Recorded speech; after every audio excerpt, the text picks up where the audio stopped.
Professor Uday Pratap Singh ji,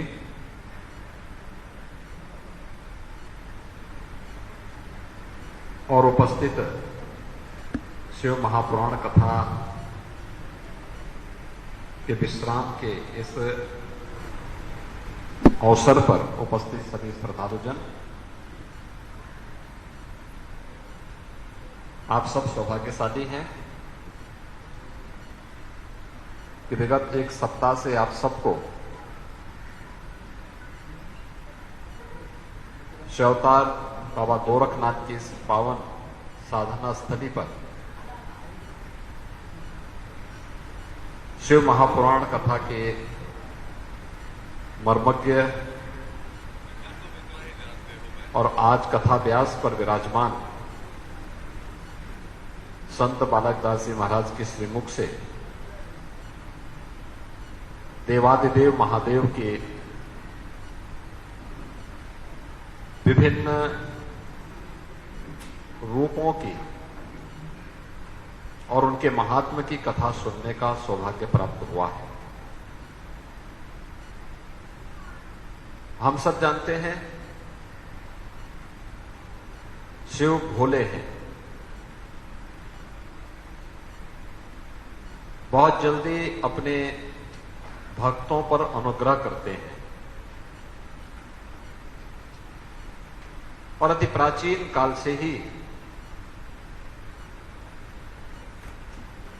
सुर और सुर दोनों ने भगवान शिव की पूजा की, उनकी अर्चना की। उन्हें देवता भी मानते हैं और राक्षस भी मानते हैं, दोनों लोग उनकी पूजा करते हैं। ये उनके महात्म का ही ये महत्व है और इसलिए वो महादेव भी कहलाए।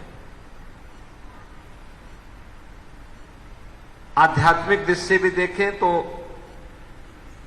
अपने भक्तों पर बहुत जल्दी वे अनुग्रह करते हैं, कृपा करते हैं। उत्तर से लेकर दक्षिण तक, पूरब से पश्चिम तक भगवान शिव से जुड़े हुए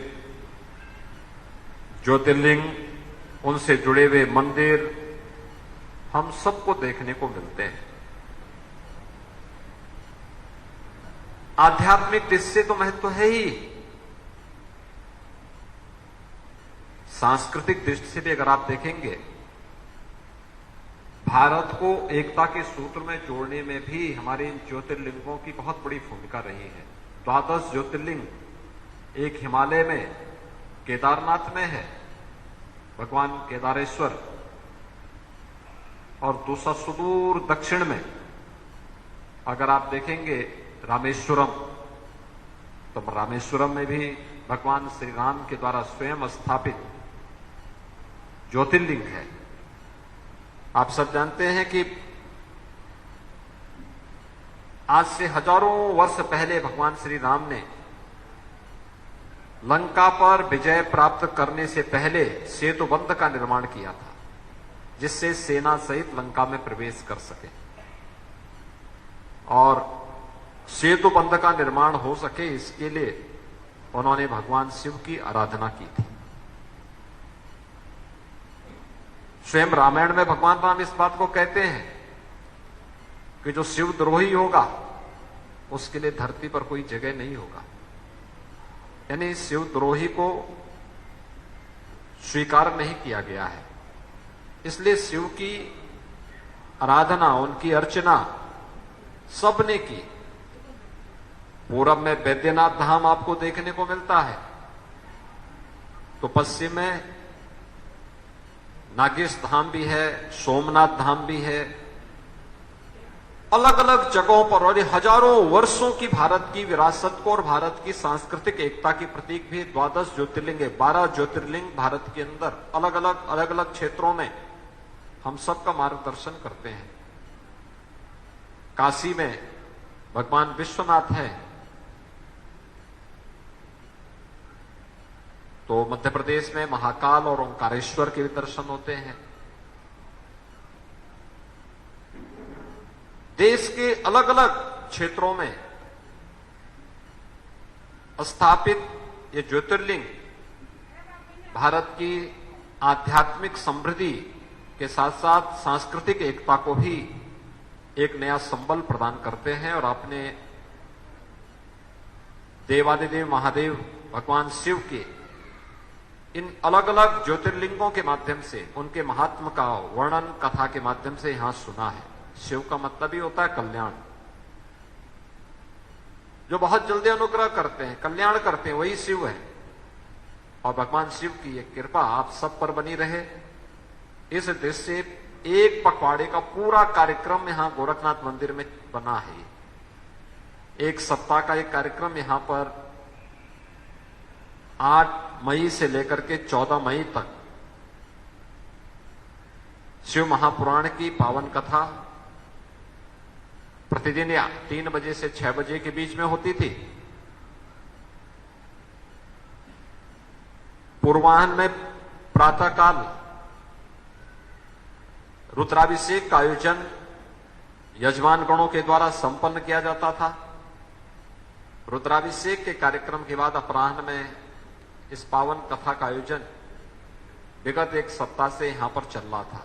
आज चूंकि कथा का विश्राम भी है और विश्राम के उपरांत आप सबको प्रसाद भी मिल सके, इसलिए से आरती के उपरांत प्रसाद भंडारा का आयोजन भी है, उसमें आप सब शामिल हो सके, आप सबको प्रसाद ग्रहण करने का अवसर प्राप्त हो सके। इसके लिए यह पूर्वाह्न में आज एक कथा भी आज पूर्वाह्न में ही कर दी गई, 9 बजे से 12 बजे के बीच में कर दी गई। कल से यहां पर कल प्रातः कलश यात्रा निकलेगी मानसरोवर से लेकर के गोरखनाथ मंदिर तक। अपराह्न में श्रीमद और उसके साथ ही श्री लक्ष्मी नारायण महायज्ञ का आयोजन भी कल से लेकर के 21 मई तक यानी 15 मई से 21 मई के बीच में यहां संपन्न होना है। और अपराह्न में कल अपराह्न 3 बजे से लेकर के 6 बजे के बीच में प्रतिदिन श्रीमद् भागवत महापुराण की पावन कथा को इस विषय के विशेषज्ञ विद्वान जो संत हैं प्रासर जी, उनके श्रीमुख से सुनने का अवसर कल से आपको प्राप्त होगा। और इसलिए ये पूरी व्यवस्था यहां पर बनाई गई है। 21 मई को यहां पर यज्ञ का भी की पूर्णाहुति होगी और कथा का विश्राम होगा। श्रीमद् भागवत महापुराण की कथा का, श्री लक्ष्मी नारायण महायज्ञ का विश्राम और पूर्णाहुति के साथ मूर्ति प्राण प्रतिष्ठा का कार्यक्रम भी जो नवनिर्मित मंदिर हैं उन सभी में संपन्न होगा। और उसके उपरांत वहां भंडारे का आयोजन भी इस अवसर पर होगा। आज कथा विश्राम के बाद आरती संपन्न होगी। आरती के बाद आप सभी लोग प्रसाद ग्रहण करके जाएंगे इस विश्वास के साथ। इस ज्ञान यज्ञ का जो शिव महापुराण कथा ज्ञान यज्ञ का आयोजन यहां पर हुआ है, इसका पुण्य आप सबको प्राप्त हो, महायोगी भगवान गोरक्षनाथ जी से यही प्रार्थना करते हुए आप सबके सुखद और मंगलमय जीवन की कामना करते हुए मैं अपनी वाणी को यहीं पे विराम देता हूं। कथा व्यास जी को मैं हृदय से धन्यवाद देता हूं कि उन्होंने विगत एक सप्ताह से यहां पर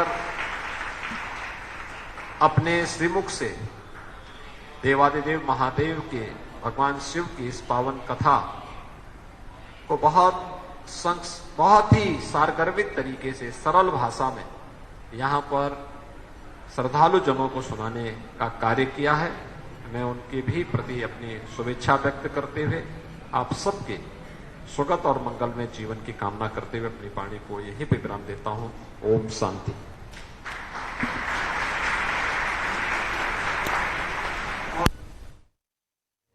शिव महापुराण कथा के समापन कार्यक्रम में मुख्यमंत्री योगी आदित्यनाथ मौजूद हैं और कल नतीजे आने के बाद से ही आप देख रहे हैं कि गोरखनाथ में मुख्यमंत्री योगी आदित्यनाथ पहुंचकर संत समाज के बड़े दिग्गजों के साथ मुलाकात करते हैं, उनका आशीर्वाद लेते हैं और आज इस कार्यक्रम में शिरकत कर रहे हैं।